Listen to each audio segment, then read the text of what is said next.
The 10th anniversary of the Paris Agreement arrives not as a celebration of global coordination, but as a post mortem of a system that briefly worked under very specific historical conditions and has since been overtaken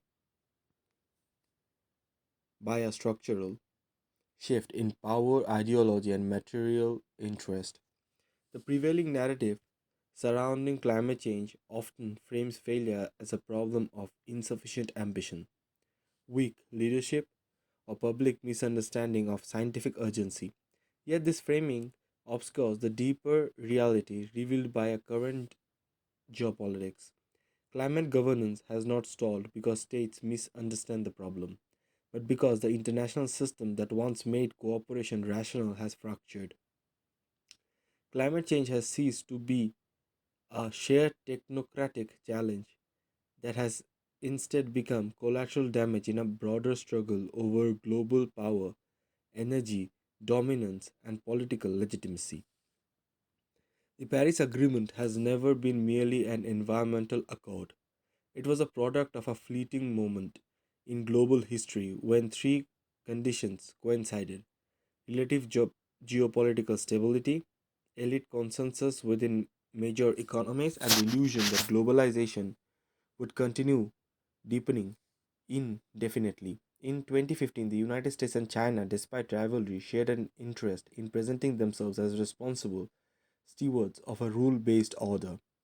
The European Union still carried normative authority disproportionate to its material power.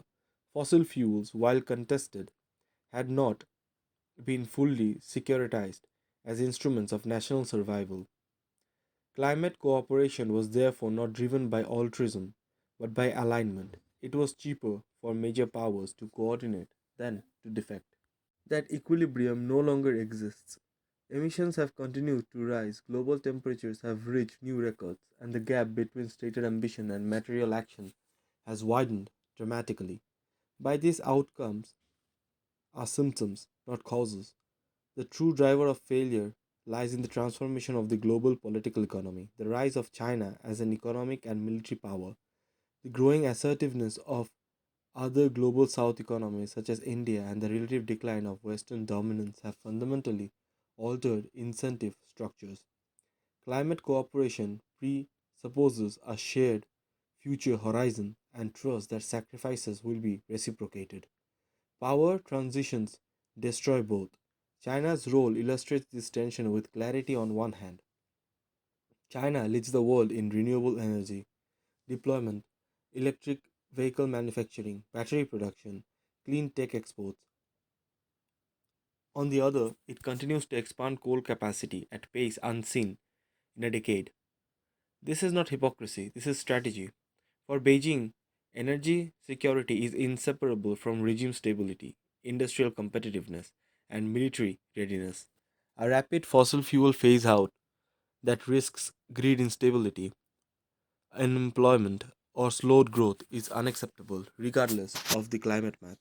China's 2035 emission plans, with its modest restrictions and reductions from peak levels and ambiguous commitments to non fossil energy, reflects a calculated balance, enough green signaling to maintain diplomatic credibility, but sufficient fossil capacity to prevent autonomy. Climate leadership in this context is an instrumental rather than transformational. The United States, meanwhile, has shifted from reluctant partner to active spoiler. Under Trump's return, climate policy has been classified from a strategic domain into a cultural background.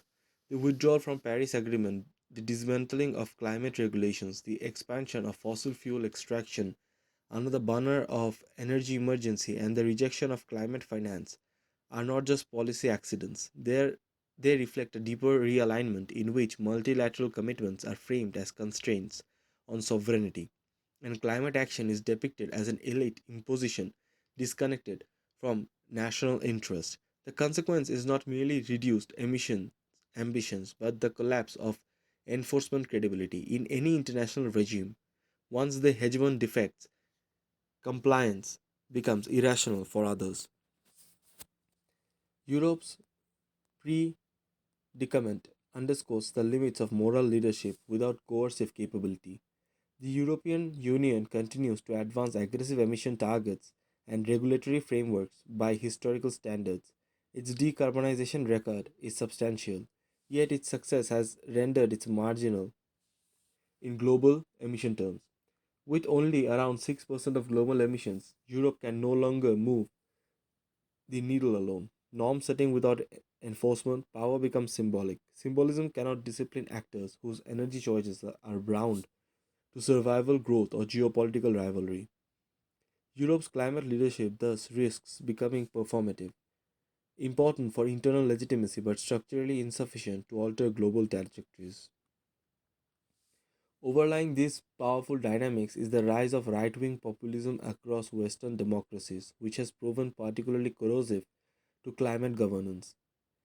Climate policy is inherently technocratic, long term, and complex, qualities that make it vulnerable in mass politics. Populist movements have successfully reframed climate action as cultural domain by urban elites, redirecting economic anxieties into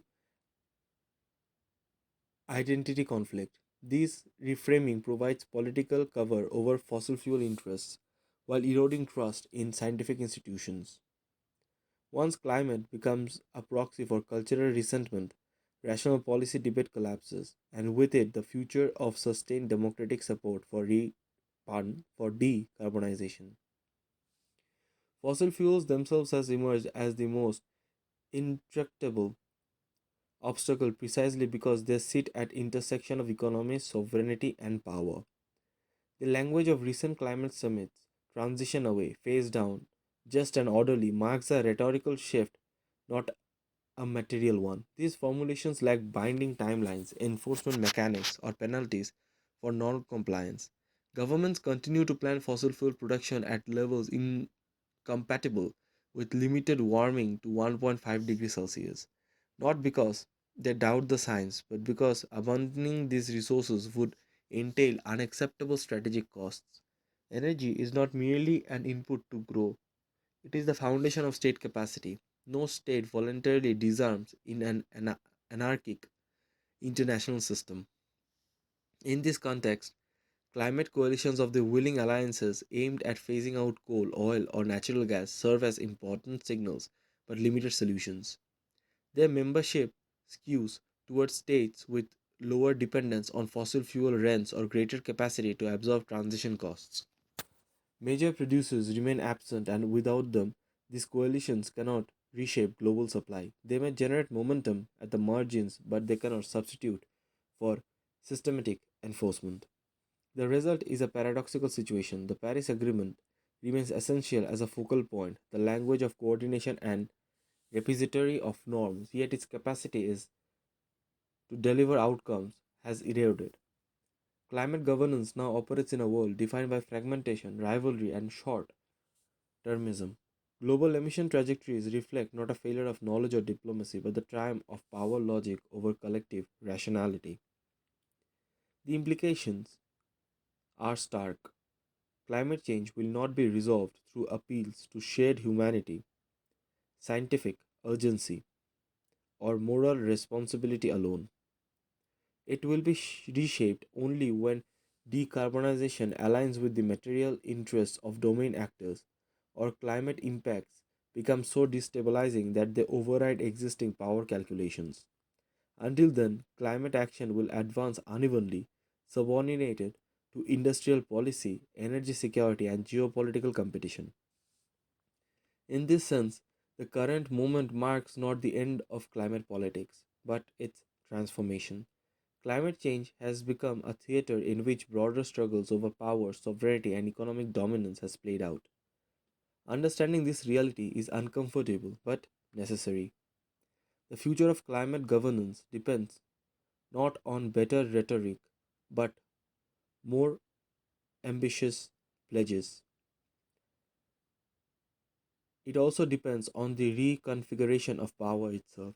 Until that occurs, the gap between promise and performance will persist, and the climate will continue to warm not because the world failed to act, but because it chose to fight other battles instead.